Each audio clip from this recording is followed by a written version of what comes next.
Hello everyone, this is Eve, and I'm coming to you with Sweet Insomnia, a Jeff the Killer X-Reader by xXDarkQueenXxRei. We're going to be starting off with Nightmare 26, The Reckoning. The morning sun was always cruel on your skin. Hey, Jeff called you as you sat up, stretching your arms. Good morning, he mumbled. You sleep alright? He asked. You nodded and picked your knees off the ground. The grass tickled your leg like happy sunflowers. Your surroundings radiated a harsh light. Feet firmly planted, he glanced at the boy walking down the hill towards you. Good, he sighed, because I think we need to pack up. Yeah, he mumbled. Best not to stay in one spot, I guess. Jeff eyed you as he pulled up his sleeves. You're still not feeling okay, he declared. You looked away for a moment. How many times do I have to say it? He asked. How many times do I have to say that you are the most perfect and innocent thing that has ever walked this earth? You took a deep breath as you shifted the cream hoodie on your torso, almost pricking your finger on the tip of the syringe. It's kind of hard to believe a statement like that, you said, especially since I've committed a crime greater than... No, Jeff interrupted. You're just tricking yourself, Ryan. Why do you even stay with me, you ask? I might get you killed in the end. It was true. If Smiley was after your life, it would likely affect Jeff too. Considering that Smiley already made a grudge against him prevalent, you didn't doubt that Jeff's life almost depended on yours.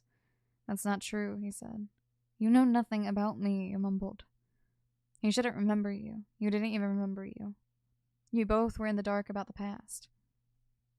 He shook his head as he said, Actually, Silly Ryan, always asking questions and such.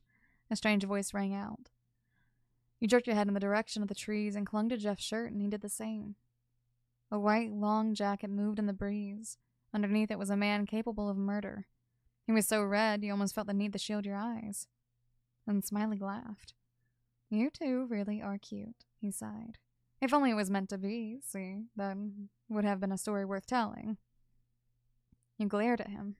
You almost killed me again, you sick bastard, Jeff growled. His grip on your arm got slightly tighter, making you more secure. Maybe he really did care about you, but was he putting you first? That's a bit ironic, but, the doctor chuckled, this isn't my fault.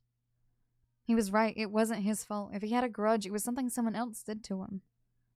It's mine, isn't it? You questioned with an angry tone. I cut the string, didn't I? And Smiley laughed harder than he ever had.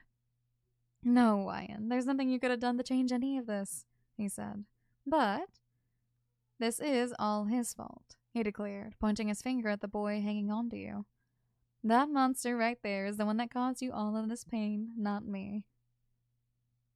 His wide eyes soared directly into your feeble little soul. You shook your head and looked up at Jeff, and he stared straight at the killer with an infuriated look in his eyes. His hair blew back and forth, simply adding intensity to his glare. I'm gonna kill you. I'm gonna rip your head off, Smiley mocked. Don't you remember saying that, Jeff? You started to breathe heavy air. Oh, I'm sorry, I forgot, he continued laughing. You don't remember much about that. My mistake. His grin crossed the line. I know what you're doing, Jeff called. I know exactly what you're trying to pull. The doctor retaliated. Well, I'm certain that you also know it would be a stupid move on your part if you spoiled it. Maybe I'm done with this, Jeff said. But you wouldn't say it, would you? Smiley asked. You wouldn't want to cause any more harm, right? You wish to be one of the trees. At least they didn't affect one another. They carried their own burdens on their own. What's he talking about? You asked innocently. What aren't you guys telling me? Smiley chuckled with a smirk. Everything, he said. And why aren't you killing us? Jeff asked. Why are you here if you don't mean any harm? I came to warn you, Smiley said. About Blair. That can't be right. He joined forces with her. Well, he was on her side, but maybe she kicked him off the team for the lack of motivation. He didn't really help her at the graveyard. She's coming, isn't she? You asked. The doctor grinned as he shook his head. It's worse than that, he muttered. Your life's about to fall into the depths of hell. You pity the broken, faded red rose trying to stand straight out of the ground. Good luck crawling out. And only a moment later, the sick doctor was gone. Jeff glanced down at you. Do you trust me, Ryan? He asked. Why would he ask that? What was he planning? Didn't he know you were willing to follow his lead? Wouldn't he have realized by now that you didn't doubt him at all? Of course, you replied, but why? He sighed. Because I know what we have to do. And that can't be good. His plans never actually mean escape. They always ended with you getting caught or hurt. And what if it doesn't work again? You questioned. He looked away. No, this will. Without a doubt, he said. We just have to go to the cliff. It's a reckoning he calls for, and it'll be the death of you. Nightmare 27, Rebel. The moon seemed to be less and less of a beautiful thing to you. As the sun decided to peek over the trees, the passenger seat you were in got warmer. With ice shifting and wheels turning, your anticipation grew more and more. Anxiety ran through your stems as this car turned into a bumpy road. Clanks of metal and yells of fuel were common in the momentous state of the vehicle. And Jeff still hadn't told you what he was planning. Though you weren't worried, you still questioned how stable his mind was at that point. He had been through so many traumatic instances, not including the scenes that were missing from your mind. And what if all his flashbacks were those 2 years? What if they dated back even further? It would be impossible to know. Putting away your questions, you decided to follow him out of the car when he parked it at the end of the road. You followed him up the aesthetic trail into the covers of the woods. Pure white roses lined the trunks as all their red washed into the roots. Those are beautiful, you muttered, plucking one from its tortured ground. Oh, Jeff said, I guess they are. You were perplexed at its indescribable entirety, the tiny glow it appeared to give off, the freedom and enticement that it so tempted you with. It's too bad we can't be like that, Jeff sighed. We can't be that perfect. You looked up at him and smiled. Maybe one day we could. He frowned back. We can't be perfect, but flowers aren't perfect either, he stated. Silence at the bell again as a disagreement formed upon his lips.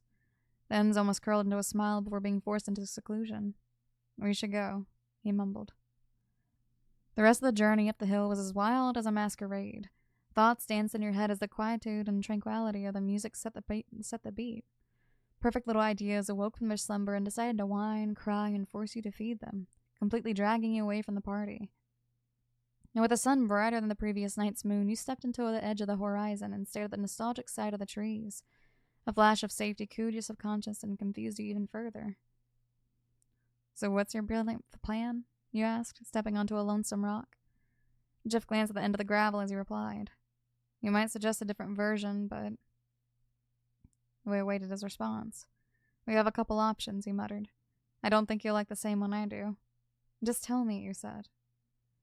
We could always wait for them to show up here and try to defend ourselves, he stated. It isn't really what I want to do, though. Well, what's your preference, then? You questioned. He eyed you with hesitation. I think we both know how this is going to turn out in the end, he sighed, choking on his own words. What do you mean? He took a couple steps towards you, ending the distance between your feet and the edge. I mean, no one lives forever, right? We're not immune to death, he persuaded. I get that, but you started. I think we can at least make it through this. You laid your eyes on his and watched his every move. All I'm saying is that we saw this coming, he said. Saw what coming, you asked. Well, he mumbled, looking down. You should have seen this coming. He kicked the rock from your foot, allowing you to fall backwards. And with your body arched in such a way that you couldn't even attempt to regain your balance, you screamed. Jeff's hand caught your wrist with carelessness. What are you doing? You yelled, wind chipping at your hair. I'm trying to end this game, he replied, his grip on your wrist inching away. You tried to fumble your legs back into stability, but it failed miserably. And death crossed your mind as you saw a scythe form behind Jeff's head. His eyes grew with a blue intensity and shook in your skull. I can let go of your wrist right here and now, he said. All you have to do is say so. No, you screamed, just help me back up. I don't get it, he muttered. Why do you want to live so badly? Why did you want to live? Why did you fear the pain of death? Well, who wanted to die? Who wanted to waste everything they built, everything they cherished, just because they were in a bad situation? People counted on you, people loved you, and why in the world would you want to embrace nothingness? It was something you despised ever since you were born. Even as a child, you were absolutely terrified of the Reaper. And he was standing right in front of you. Why are you trying to take the easy way out? You yelled. Oh, Ryan, this isn't the easy way out, he said. This is the hardest thing I've probably ever done. Then why are you doing it? You asked. Because it's the only way I'll survive, he declared. This is my last chance to kill you, and I can't waste it. The demonic doctor has the capability of killing everyone whenever he wants. Do you understand that? Your jaw hit the floor before your body. Jeff pulled your hand towards him and let you fall forward onto the dirt. If I don't push you off that cliff, he started, I'll be dead in a matter of minutes. You couldn't blame him. If your life really was the price of his, then maybe it wasn't meant to be. Maybe really destined to die by falling off that cliff after all. Fate has had a weird way of doing things. A strange voice called out from behind the trees, laughed after laugh its intent reached you before the person whom it belonged to. I didn't know he was so good at making people turn against each other. You stared at the black-haired girl in awe. An amazing skill, if I do say so myself. Blair emerged from the shadows and stepped into the light as the clouds faded away. The sun gave her skin another tint of tan, which wasn't very suiting for her. Knees firmly planted on the ground, you sat on your feet. Jeff stood next to you with the stance of a hero. His bipolar change wisped at his hair and tugged at his jacket. Jeff, you mumbled. I think I'm okay with running again. No, he replied, keeping his eyes locked on the antagonist. My lives don't matter anymore. The girl giggled. You are idiots for coming back here. Don't you know that black-haired girls in white dresses are unlucky? She mocked. What a pleasant sight, I thought. That is the end of those 2 chapters. The chapter after that one is Nightmare 28, Reluctance. I apologize for my throat going wee. The weather changing is taking a hit on my throat. But aside from that, I hope you guys enjoy, and I hope you guys have a wonderful day. I will see you guys in the next video. Bye-bye.